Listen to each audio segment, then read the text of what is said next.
Dalam video kali ini, kita nak sembang pasal 7 rekod yang mustahil untuk dipecahkan dalam setiap edisi Piala Dunia.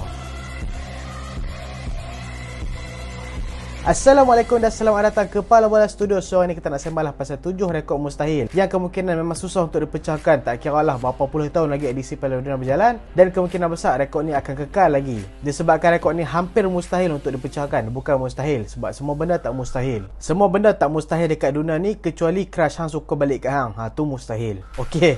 Sebelum tu kita nak start, kita nak review dulu dua game yang telah berjalan, iaitu Jepun telah kalah dengan Croatia dan juga Brazil telah menang selesa dengan South Korea. So berakhirlah perjalanan pasukan Asia dalam Piala Dunia kali ini. Semua dah lenyap. So kita start dengan game Jepun berhadapan dengan Croatia dulu. Aku boleh kata memang Croatia memang pegang game, tapi Jepun counter memang bagus. Disiplin Jepun daripada awal sampai habis memang cukup mantap. Dan aku rasa memang Jepun deserve untuk menang dalam game ni. Tapi Croatia sebenarnya, mereka ni ada chance banyak untuk skor gol sebenarnya. Tapi awal-awal banyak sangat mereka miss chance untuk skor gol. Sedangkan mereka ni selalu lepas dalam keadaan defense Jepun terlepas mereka. Kadang-kadang dalam situasi 2 lawan 1, kadang-kadang dalam situasi 3 lawan 2. Tapi player Croatia tetap tak dapat jaringkan gol juga. Dan Jepun berjaya dapat jaringkan gol pertama mereka melalui jaringan pemain Daisen Maeda. Dan bila Jepun skor tu, kita dapat nampak lah kan, kita semua mengharapkan Jepun dapat melayakkan diri ke quarter final. Sebab untuk mewakili Asia lah, sebab pasukan Asia sudah pun disingkirkan oleh pasukan Argentina. Dan South Korea pun nampak macam tipis lah kan sebelum start game lawan Brazil. So Jepun je lah harapan kita. Tapi sayang, jaringan Ivan Perisic, crossing yang cukup baik daripada Dejan Lovren, membuatkan Perisic mudah menanduk ke dalam gawang pasukan Jepun dan membuatkan game terhadap ke masa tambahan. First time lah terhadap ke masa tambahan kan. Dan lala kali sampai ke penalti. Dan bila masuk penalti, aku agak frust lah dengan player-player Jepun sebab mereka dah bekerja dengan sangat keras dalam permainan. Tapi bila ambil penalti, nampak sangat mereka ni kurang training daripada segi penalti. Sebab sepakan-sepakan mereka ni lemah dan mudah dijangka. Tapi aku tak adalah kata mereka ni teruk sangat. Sebab keeper Croatia pun padu dalam game ni. Dia save 3 penalti mat, bukan senang. Tak kira lah tim tu lemah ke, tim tu padu ke, tapi penalti, bila dapat save 3 penalti, memang padu lah. Dan memang kredit perlu diberikan kepada Livakovic lah, goalkeeper Croatia, sebab dapat membantu Croatia untuk menang dalam game ni. Tapi highlight juga lah dekat dua player Jepun, iaitu Daichi Kamada dan juga Wataru Endo. Dua-dua player ni agak bagus lah, lagi-lagi Wataru Endo. Rajin tolong Jepun daripada segi defensif dan juga attacking. Daichi Kamada macam kita tahu, memang dia ni seorang player sangat hebat daripada segi attacking. Dan kemasukan pemain seperti Kaoru Mitoma pun membantu pasukan Jepun. Tapi sayang, lalah kali Jepun terpaksa aku dengan kehebatan Croatia. Tapi ada hikmah jugalah kita dapat nampak Croatia layak ke quarter final. Sebab kalau Jepun layak ke quarter final, Brazil menang besar lah. Round 16 jumpa Korea, quarter jumpa Jepun, senang contoh. Tunggu nak pergi semi je. Tapi benda tu tak jadi, Brazil akan berhadapan dengan Croatia, pasukan yang boleh dikatakan kuat juga. Sebab last edition mereka dapat masuk sampai ke final. Dan sekali lagi, Croatia bukanlah pasukan favourite dan itulah membuatkan mereka dapat bermain dengan tenang. Kalau mereka kalah pun tak ada masalah. Bukan tak ada masalah lah, tapi mereka ni tak terbeban dengan pressure untuk menjadi juara. So kita masuk ke game kedua, iaitu Brazil berhadapan dengan Korea Selatan. What a game. Brazil lawan Korea Selatan, aku boleh kata memang Korea Selatan kena kita kan. Hari tu fan-fan mereka sibuk terus Ronaldo kan. Mereka tak tahu mereka nak jumpa Brazil kat round 16 tu. Aku rasa macam, berani mereka ni troll CR kan. Satu dunia akan berhadapan dengan mereka. Brazil pun nampak memang selesa gila lawan dengan mereka. Dan aku jujur cakap game Brazil lawan Korea ni adalah game pertama yang aku dapat nampak. Brazil ni confident gila bila pegang bola. Dan game ni bagi aku adalah game yang paling konsisten. Lagi-lagi first half lah. Kalau nak compare dengan 3 game pertama mereka dekat group stage. Semua play tenang dan tak mudah buang chance. Kecuali Rafinha lah. Rafinha banyak kali buang chance juga. Dan aku rasa punca kekalahan besar Korea Selatan ni adalah disebabkan mereka bolos gol awal daripada Brazil lah. Mereka ni bolos 2 gol awal. Jaringan daripada Vinicius Junior pada minit ke-7 dan juga penalti Neymar pada minit ke-13. Aku rasa jaringan Vinicius tu okey lagi. Tapi disebabkan mereka kena penalti tu, aku rasa mereka jadi koyak lah. Tak tahulah diving ke apa, tapi ada sentuhan, so tetap dapat penalti jugalah. Dan Neymar, pemain baru sembuh daripada cedera, telah skor penalti dalam game ni. Dan Brazil tak berhenti takat tu je, mereka skor gol ketiga pula. Gerakan tu memang cantik lah. Aku boleh kata antara the best goal juga dalam tournament ni.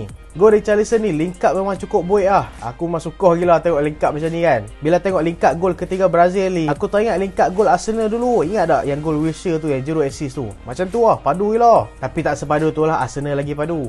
Dan aku rasa Korea Selatan bila mereka dah kena 3-0, mereka ni sebenarnya kena main sit deep ataupun kena main low block untuk mengelakkan mereka ni kena gol lagi. Tapi mereka ni memilih untuk terus attack pasukan Brazil. Dan aku rasa benda tu memang silap lah, sebab hang lawan dengan pasukan Brazil, pasukan yang mempunyai antara attacking yang terbaik di dunia.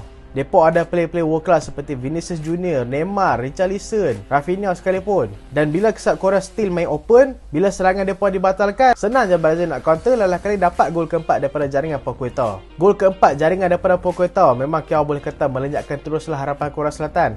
Sampai coach Brazil Tite tu pun menangis sekali So first half memang berakhir dengan tragedi untuk Korea Selatan lah. Dan masuk sekarang kita dapat nampak improvement daripada segi permainan Korea Selatan. Dan pasukan Brazil pun depa dah kurang mengendurkan serangan depa. Tapi depa ni tak berhenti untuk menyerang juga. Depa ni masih mengekalkan line-up yang sama pada awal separuh masa kedua. Tapi Korea Selatan lebih berhati-hati. Depa lagi compact dekat bahagian midfield, membuatkan pasukan Brazil susah nak attack. Tapi benda aku tabik dekat player-player Korea Selatan ni, walaupun depa dah kena sampai 4 biji, depa still fight untuk dapatkan walaupun 1 gol. Disebabkan depa tahu fan depa main daripada jauh untuk sokong depa. Depa kena main sampai habis, jangan putus asa dan teruskan bersemangat. Dan akhirnya depa dapat juga gol segawati.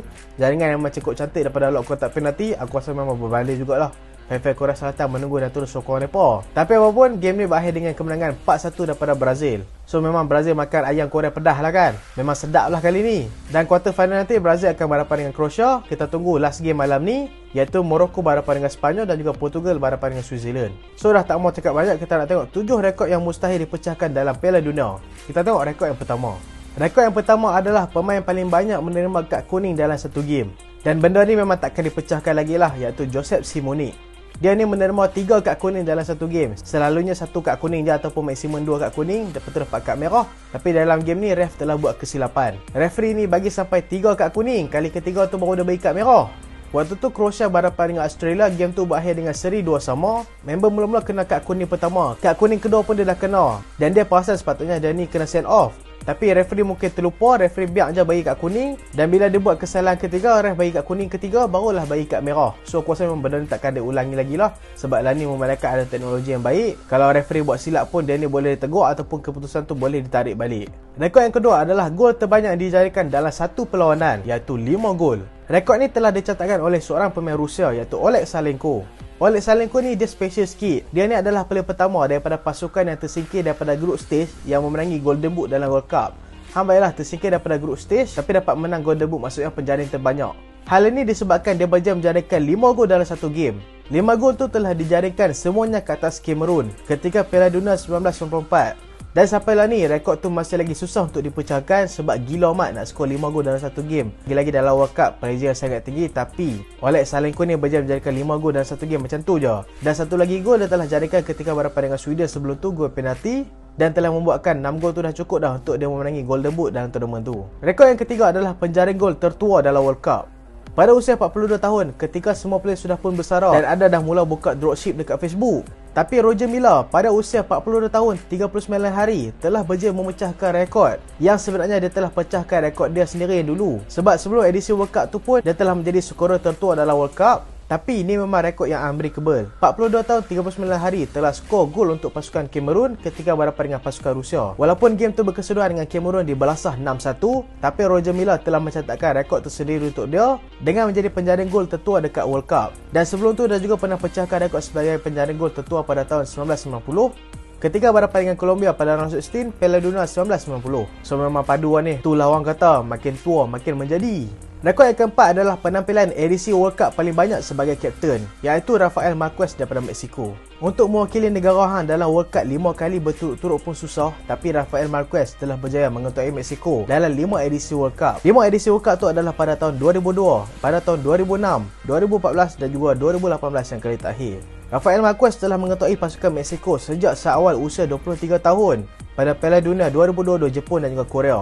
So satu penampilan cukup baik daripada Rafael Marquez. Memang susahlah kita nak dapatkan seorang kapten yang muda yang boleh ada longevity untuk mengetuai negara dia dalam tempoh 5 World Cup. Lebih kurang kita boleh kata dalam 20 tahun. Maksudnya kena maintain dekat high level lebih kurang dalam 20 tahun ke atas untuk pecahkan rekod ni. Rekod yang kelima dan kemungkinan rekod ni sangat susah untuk dipecahkan adalah penjaring gol termuda dekat final World Cup. Pemain tu tak lain tak bukan adalah Pelé. Pelé macam kita tahu adalah salah satu pemain terbaik yang pernah ada dalam bola sepak. Bukan saja dalam bola sepak Brazil tapi dalam bola sepak dunia. Seawal usia 17 tahun 239 hari, di saat kita semua tengah tunggu result SPM, tapi Pelé ni dah skor dekat final World Cup dah. So memang level dia memang lain macam.